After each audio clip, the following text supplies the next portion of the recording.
Welcome to the Diversity is the Game Changer. Welcome to the very nice morning on the other side of the world. And here we are in Norway.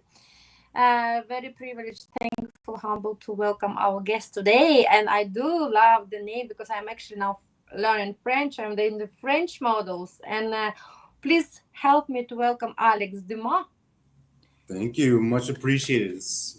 And oh my God, everybody, at least my generation, it's so cool for you to have this name because Alex Dumas, everybody know like Alex Dumas. It's so strategically right. I don't know, it's chosen name or you chosen name by your parents, but it's perfect for keynote speaker for the stage person, like musketeer, everybody knows. So welcome to the show. Thank you. Thank you. I'm still waiting for my royalty checks from Count of Monte Cristo and Three Musketeers. But yeah, my parents gave me the name. I named my son the same. So the Alex Dumas Cool. tradition runs. I love it. I love it. So thank you, Alex, for being with us today. And the title of our podcast today, Lead Louder, Confidence, Connection, and the Power of Speaking Up. So, like I've said already, welcome to the Diversity is the Game Changer, the podcast where we celebrate their voices, journeys, and minds that are diverse, and that's why they're shaping the way we live, lead, and connect. And today's guest is someone who doesn't just talk about leadership, he transforms it from the inside out.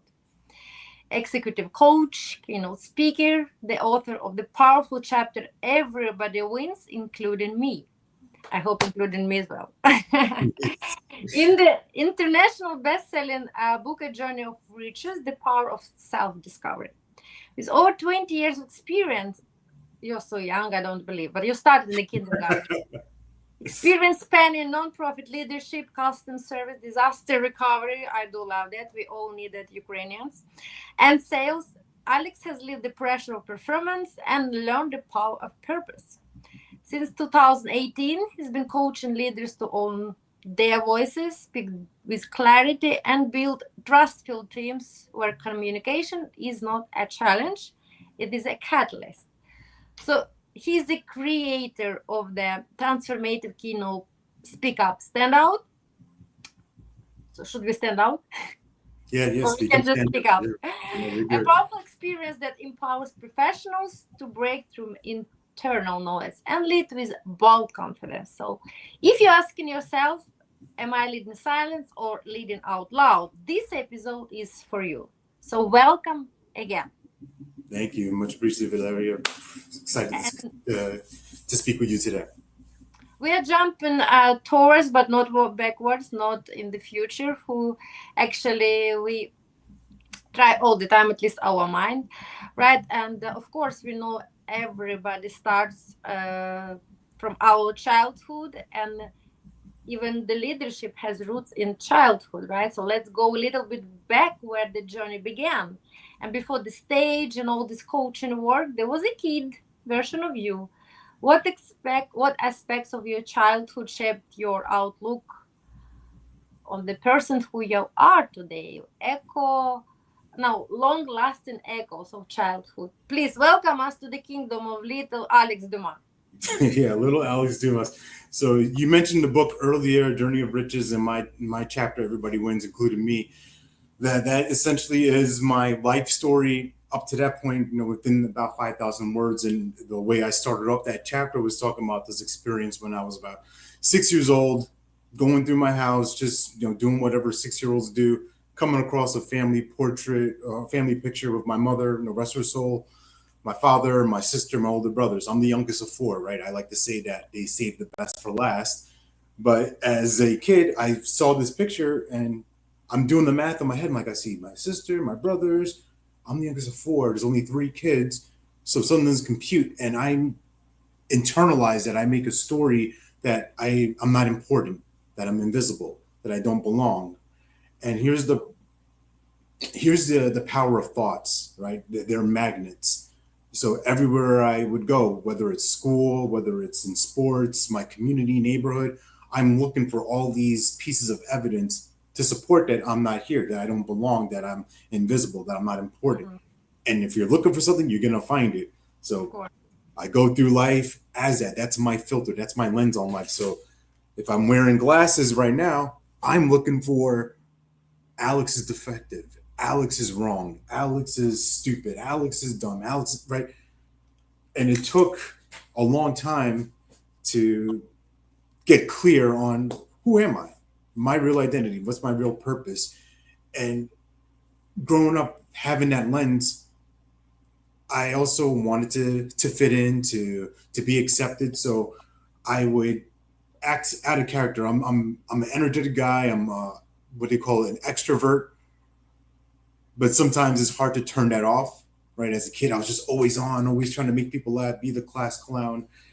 But that also separates you from who you really are, because if you're always the funny person, if you're always the life of the party, if you're always that, the moments that you maybe are feeling a bit down, people ask these questions like, "Hey, Alex, what's wrong? Why are you sad?" And it's like, "Oh, I have to put on the mask, perform to feel like I have to get accepted." And I think that's influenced the work I do now, because authenticity is so important. I recognize that, as a man of color here in the United States, owning our voice, being who we really are, that's maybe the most important. That to me, that's the most important thing. And when I work with clients, that's one of the things that they come to me over and over again. It's like, how do I put myself out there? How do I say what I really want to say? How do I communicate boldly and share who I really am? And we do the work together. We work on these different, not only just techniques, but also just the story that they've written about themselves. So that's a long-winded answer to give you just a snapshot of what's created me, and how that influences what I do. Thank you so much. I do immensely appreciate you being open and honest and boldly share this story, because we know we are role modeling, we are shaping the world by our stories now. The power of storytelling, it's incredible. It's exactly what I'm trying to do, to make ripple effect by sharing my bold story. And it's also very um, yes, painful from the beginning, from the childhood. And you and me, we know there are two engines just to be offered the whole life, and point to this childhood, which we also call construction with our thoughts. But you, me, we already came to this stage of awareness. We know that us, it's not our thoughts, right? They come and go. But when you don't practice this detachment, you don't know that, it's very difficult, because we are really identify ourselves with our thoughts and emotions. Very difficult. So thank you so much for sharing this story. And exactly, I'm using all the time also like glasses, because what I'm teaching my clients about diversity of thoughts and lens, like, you can put different glasses, right, and really look towards the all totally different, right? And what about empathy? It could be possible probably to take off the glasses you've been wearing like 40 years and try to get your Alex Dumas glasses. Wow, world is totally different actually, Yeah. right? It's about empathy, I believe. And you already started about diversity of thoughts, and the part of my PhD and research and everything I'm doing advocacy like yours, it's also inclusion, and it's gender, cultural diversity, and neurodiversity, right? But first of all, we should practice uh, actually that being different, like in biodiversity, it's the same value in human diversity. Can you tell us further on your life, both professional and personal, because they are so intertwined? What the role of diversity of voices and thoughts and inclusion have been playing? Because now I know it's backlash in US. It was probably more in February, like DEI was even not allowed. But this is for me just samples. It just word doesn't mean how you pronounce them actually in Sanskrit. We're different, that's it. It's Yeah. labels. Who cares how they call it? But in your work with leaders and when while you are leading and guiding them, actually, what is your approach about diversity of thoughts? Do we need them for driving innovation? Don't we need them? How actually you first of all approach yourself, and what is then your path to the people you are influencing and shaping their lives? Thank you. Yeah, yeah, you're welcome. I'll put it to you like this. Um, And actually, this glass from previous show, I put my Alex Dumas show. Oh, they look very nice. So it Thank you. looks good with the brand. But what I would say is, for anyone who's has a question of, is diversity welcome, or should we include more people in? I'll look at it like this: go to a supermarket and look at the aisles. Aren't there different products? Aren't there different cereals? Think of cereal, right? We'll just start there. There's cornflakes, there's frosted flakes, there's cinnamon toast crunch, there's Captain Crunch. Like, there's, you can go down the line. They're all cereal. They're all going to do the same thing. You're going to put it in the bowl. You're going to put the milk, Mm-hmm. drink the milk, and then you're done. You're still getting the same result, but yet imagine a world where everybody just ate cornflakes. That's the only thing we ate. And then what's for dinner? Cornflakes. What's for lunch? What's corn? Like, you would get pretty sick of cornflakes pretty quickly. Mm-hmm. Now, think about it with people. If there's only one type of person, one group in a room, one subset of people that are making the rules, that are making decisions, that are overseeing things, well, the other people who are not in that room, they may start to ask, well, they don't speak for me. They don't know me. They don't represent me. They don't understand my challenges. They don't understand my needs. When I've been a part of teams, even going back to school project, there's other people who are really good at analytics. There's some people who are good at the presentation skills. There's some good people who are good with the actual writing, the typing up. Some people are good at delegating. They're like, all right, you can do this. They can see the big picture ahead of time. If everybody's doing the same thing or thinking the same way, that doesn't promote or invite innovation. That doesn't allow creativity to be maximized and optimized. So, across the board, whether it's academically, athletically, business, at home, right? I'm a diverse home. My wife, The muscle, yes. my wife is Latina and Italian. We have multiracial children, right? So there's a lot of different things that are going on in our world. So I I see it as this: we all need each other. Diversity is actually a gift because there's a way that you see the world that I don't see the world, and you and I just having this conversation right now. I'm going to gain something, you're going to gain something, and then we get to take that to our respective areas and be different people in the sense of, well, I just had a great conversation with this young lady. We recorded this amazing episode, and here's what I learned. Right? When we learn something, we can gain something. That's when we can actually thrive. Yes, perfect. Thank you so much for this uh, really beautiful and deep reflection. It's true. It's like in every single interconnection, we are both students and teachers for each other, right? So it's we're gaining and training really our muscle all the time, and this is the beauty of knowledge sharing. Tell me, please, about more about, of course, the powerful chapter of Everybody Wins, including me, this best-selling book of Journey of the Riches and Power Self-Discovery. If you could give a very brief, like, three advices, probably especially for youngsters. I have two teenager daughters, 16 years old, and now they have multiple choices in the world. They bump up so many noises and information from social media, so sometimes they really like don't understand where to walk, how, what kind of voice to listen. And during your power of your self discovery, if you could use this knowledge and give to the people, maybe not, but okay, leaders, we all leaders, every single day we take conscious choices and we are leaders of our life. That's the most important, self management. If you would talk to not like executive, maybe more mature persons, but if you could use this knowledge you've been advocating for teenagers, for young people, what Yeah, about self discovery? What is the most important three things, like just right now, what's hit it just right now?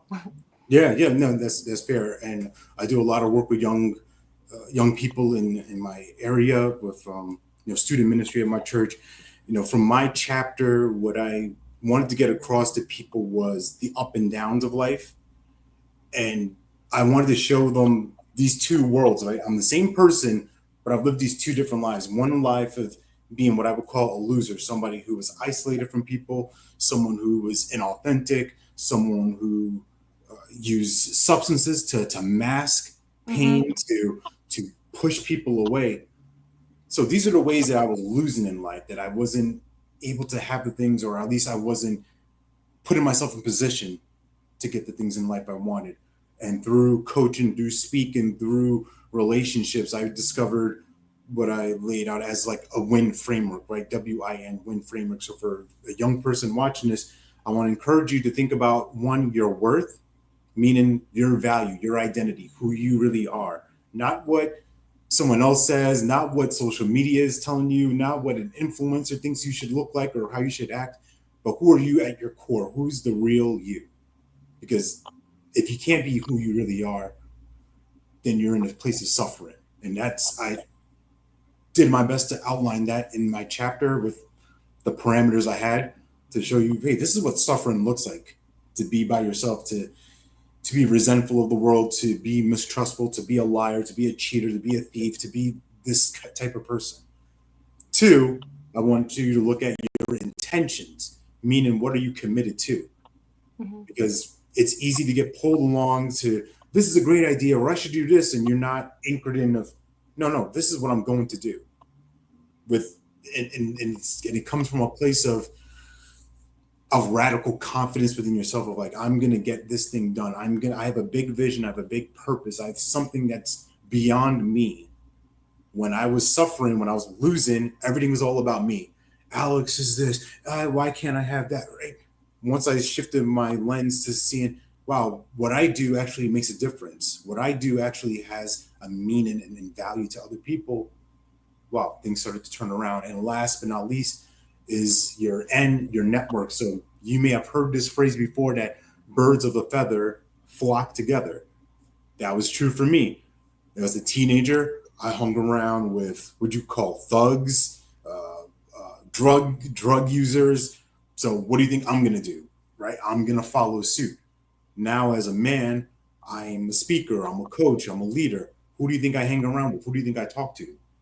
Right? So making sure that you have people in your inner circle that are supporting you, that are challenging you, that aren't just gonna let you skate by just kind of being mediocre. You need people to always help you raise your game to another level. So that's how I choose to win. Those are the three elements of my life that have made the biggest difference for me, and I tried my best to convey that in the book chapter. Wow, what a powerful, beautiful message. Thank you for sharing that. Could you please tell a little bit more from your personal, because you said at first your mind was kind of magnet of all those thoughts, and of course, while you're searching them, where the focus go, energy flows. You're, of course, then attracting so many thoughts, which is like low self-esteem. I'm not good enough. I'm not worthy. But how and when was it special change making? uh I don't know, occasion or episode that actually sparked or started, or it was like the beginning for your transformational journey? What was actually that you started changing approach to your thoughts? Was it very special? How actually you came to that? Yeah, yeah, it was kind of a regular night. So I'm going to take you back to December 2005. So this is now almost 20 years ago. And at the time, I'm a senior in college. I I'm working my first real full time job, because in my profession I work with special needs individuals. That was the start of my career there, and that almost lasted a decade. And I was also getting ready to graduate from college in the spring. So I got a job. I'm doing well. This is all on paper, but inside, I'm still using drugs. I'm depressed. I'm isolating myself from people. So this facade, right, of doing well, but inside I'm falling apart. I don't have any direction. I'm just drifting through life.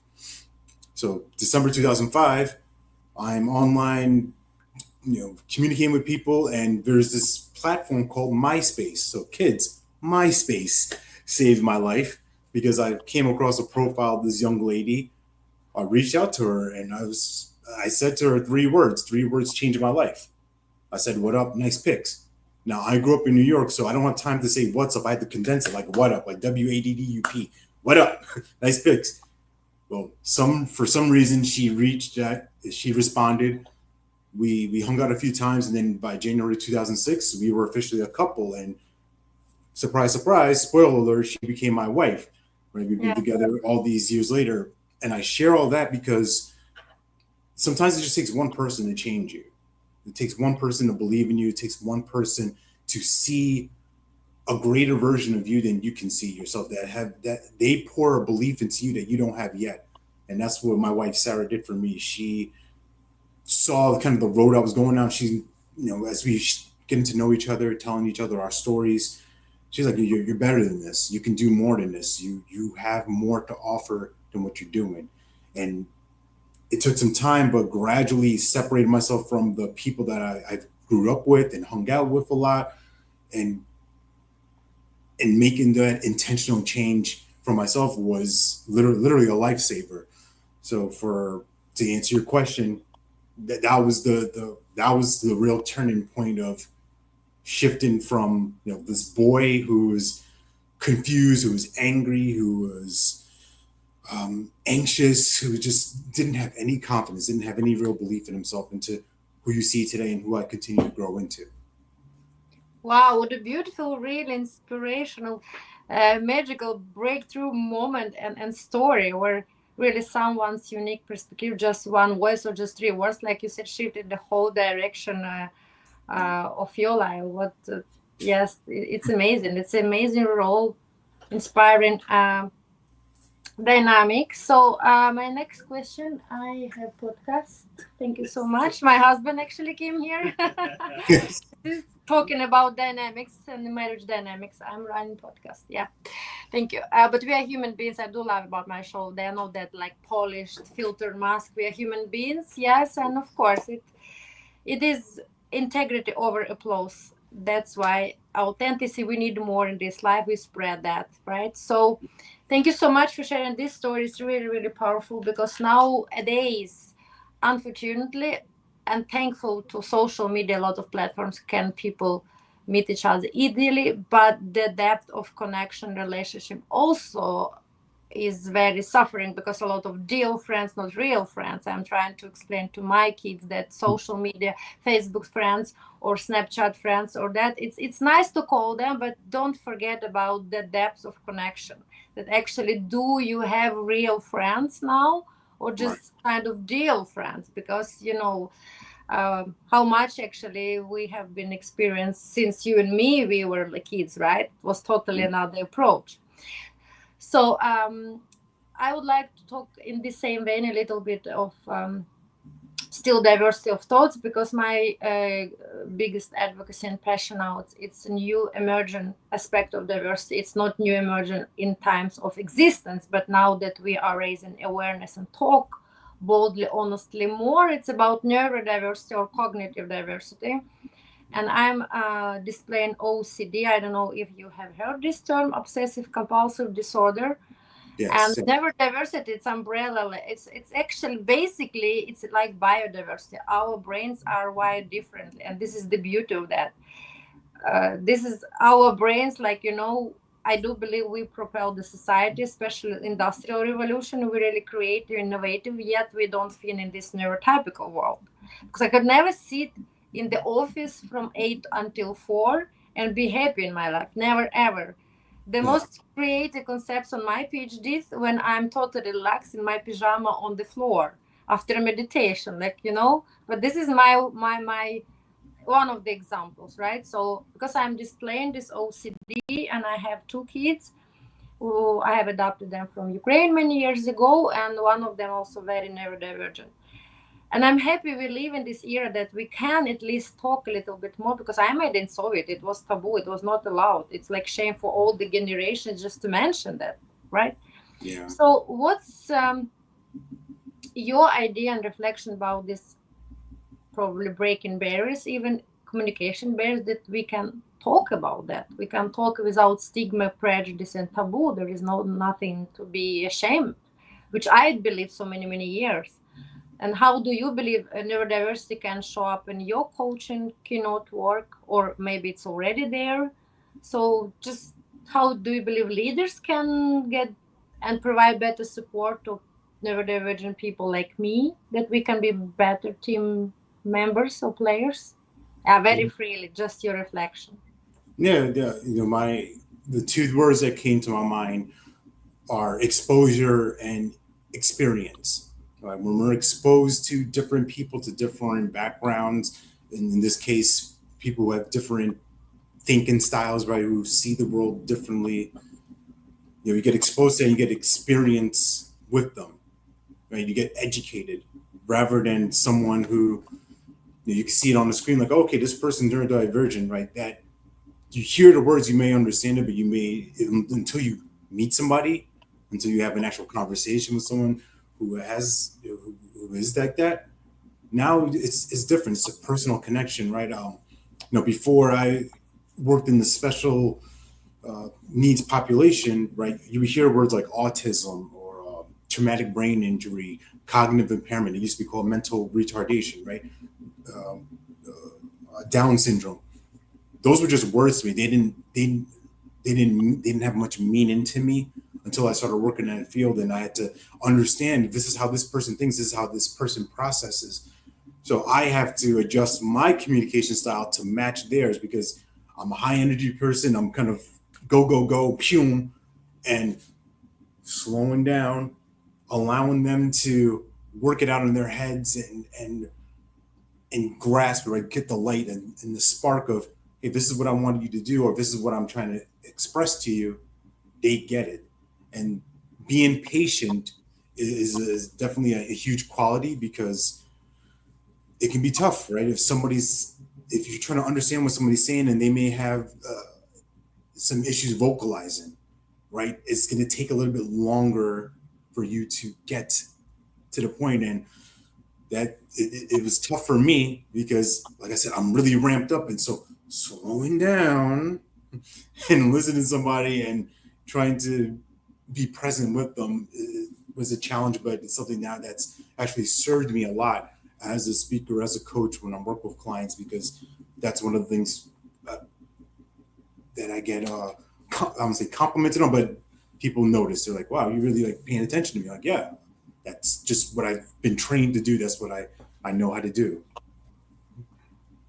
Amazing. Thank you so much. It's actually gives me the idea and evidence and proof that you make it by walking and talking, and you already use special tools to adjust the type of communication, because like for me and many people with neurodivergence, for us, actually, okay, at the end of the day, for everybody to thrive and feel nice, it's about psychological safety, right? And then you should really care that the way you present your communication style and collaboration, it should be in a psychological safetyness, right? So I think it's true, when we have more knowledge and awareness, if we can redesign the way organization, especially maybe leaders, communicate, right? So it could be much more safe environments for all diverse minds to thrive together.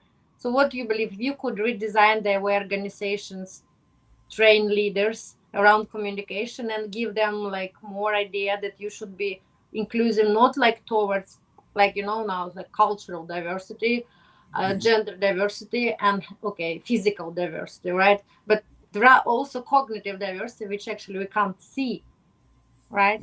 And it's very important to remember that, like you said, that so many people and like our thoughts you mentioned in the childhood, you probably even in college, the picture how you looked and what was inside, it was two different persons, right? Yeah. And exactly about neurodivergent people, we kind of display in this, like blend in with normality, because we are so focused all the time that it's we should be fixed, we have to adjust, we have to adjust, until we are broken. Yeah. Actually. So thank you so much that you're actually already doing that in like in just in your communicational style, because safety is so important. Yeah. Um, you have any, yeah, because suddenly this is my show and monologue, but actually of course this is your mic and stage. But I just want to thank you so much that actually you are already aware and you already on the path to adjust the way you communicate. No, appreciate that. It's valuable, and just speaking. I don't want to say on behalf of people of color around the world, but that's something that is also the top of mind, right? Of, well, if this person doesn't understand my culture, or they don't understand my faith based beliefs, and my practices, and going back to that word exposure, education, right? If I just get exposed to people and I get to see them, and have this connection versus they're just a name, right? It's just a name on the wall versus, oh, I know this person. It's different, right? When you, well, just even looking on social media, right? There's a lot of negative comments and images and things like that. And I always put this in my mind, well, that's someone's son or that's someone's daughter, right? Whoever's saying that, whoever's writing this, whoever's in the video, whatever that is, that's someone's son, that's someone's daughter. So me being a father, I have a son, I have a daughter, I have a teenager, and my son, he's a 10-year-old. How would I want someone to talk to them? How would I want them to speak to somebody? So I, you know, as a parent, I'm sure you're aware, kids don't do what we say; they do what we do. Most Exactly. times, they will they will follow with that. So you get to be the person that asks, well, am I being the example I want to be? Am I demonstrating that in the workplace? Am I being open and accepting? Am I being somebody who is transparent with people? Am I somebody who is allowing someone else to just be human? Am Yes. I giving grace? Am I giving space for others to do that? And you use the word a couple of times, safety, and I think that's the most important thing for us, right? If we don't feel safe, then we hide, we mask, we shrink. I call it sitting down and staying silent. My focus is on helping people speak up, stand out, speak up about who you are, advocate for yourself. And then with the standing out, whether that's in business or wherever else, but you get to be the person that's memorable. You get to be the person that people don't forget, that you're top of mind, that you are the go to person. You get to be that type of, you get to kind of hold that prestige in their mind to a degree. But it's important for all of us to recognize that there's so much that I can learn from somebody else. If I knew all the answers, then life would be really boring. If I knew everything, if I just had the answer right on the spot, like that's not fun. I like being curious. I love adventure. I love to experiment and test and find out why did this work or why didn't this work. That's a great place to be in life, I think. Yes, exactly. I do love the power of your message about it's. For me, it reflects a lot about empathy, of course, respect and authenticity. That to be loud or stand out, speak out, then you first of all should find, like you said, your course, who you are, stand boldly on this path, and then to show up, because every single voice is unique in this world, right? And my before we wrapping up, my last question is: we start from magic, a little bit childhood, and I always, because we try to make it like balanced, and we are talking about a little bit challenges and nice time. Of course, we are here to be role models, to inspire people by our actions, like you said. It's exactly kids, you can tell whatever you want, but if you showcase another scenario, they will be copying what you're doing, right? So they are not listening. And in this vein about childhood and magic, I'm always involving my vice president at the end part of my podcast, and all of a sudden people like, "Wow, are we trio? It will be one other person." No, it's this one, my vice president. Yes, and she's toughy one, believe me or not. Pink lady, I do love her so much. Maybe because, it's nice to have vice president who cannot say against you, right? Okay, no, I'm I'm funny. But I bought it in Morocco. I do love, and I do love in magic, and I especially in magic what you can actually create yourself. And it's Aladdin was maybe too much magic, 3 wishes per person.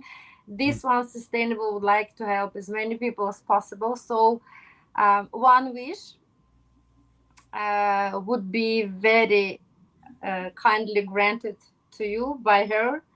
She's a doer as well.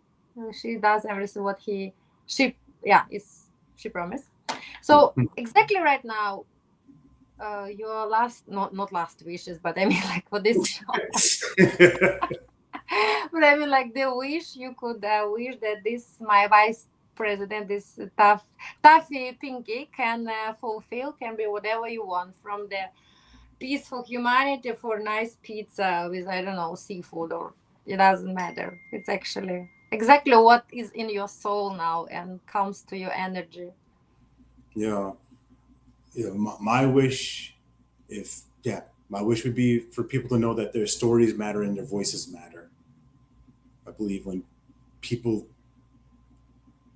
get that inside, like internalize, like, hey, I have something important. There's something important about me, and that allows them to see the important things about other people. That I believe will drastically reduce a lot of harm that we do to each other, harm that we do to ourselves. Our stories matter, our voices matter. Beautiful. I'm joining totally. Our stories matter and voices matter. We can double check. I'm sure we meet once whenever this one, this path of making ripple effect, and I give you the result. Oh, you give me the result whether your wish will be fulfilled. So Alex Dumas, thank you so much for being you, for spreading your magic. So your message is so powerful and clear. Your mission is tremendously important. I'm so happy. I'm really thank you for being you, because you are leading from authenticity, from your heart, and you spread this way for other people how they should connect, and then they in that way they can win. And thank you, of course, my beautiful audience, for joining us for again uh, beautiful stories, the powerful stories. And to all listeners, just remember that leadership, it's about just actually your own core values and authenticity, and be and standing out, shouting out louder, believing in yourself, right? And look up to such powerful role models like Alex.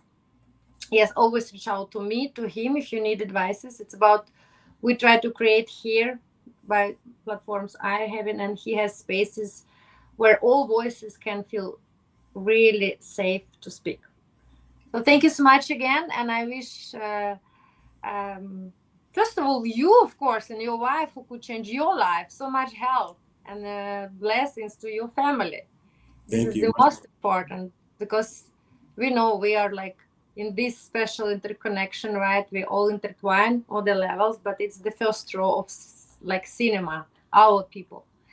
So thank you for being with us today, and I hope one day we can meet and maybe we can do something together very powerful. Thank you so much. Absolutely. No, thank you. Appreciate you. Thank you for this conversation. Bye bye, Alex. My Take pleasure. very good care. Bye bye.